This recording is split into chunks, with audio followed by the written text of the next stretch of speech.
hii sherehe itakuwa ni sherehe ambayo watu watatoka duniani kote wakati wanakuja kuangalia wildebeest migration, vile vile watakuja katika hii sherehe, na tutatumia hii sherehe kujaza mahoteli yetu.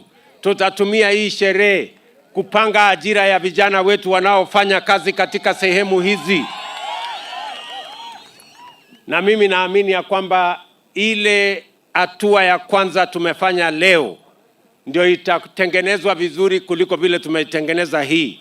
Going forward, we are going to make this function better and proper, and going forward we are going to make sure that this function becomes part of the itinerary of our tourism circuits and our tourism program as a country.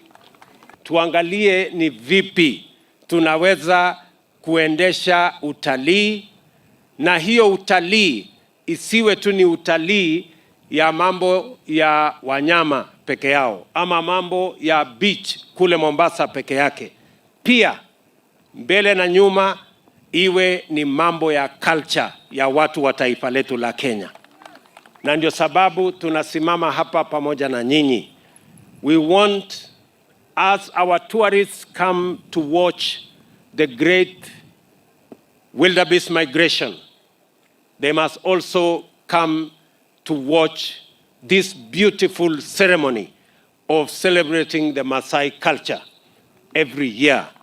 And this must become a source of tourist numbers and premium tourist visits from across the globe. As we celebrate Kenya as the cradle of humanity, we must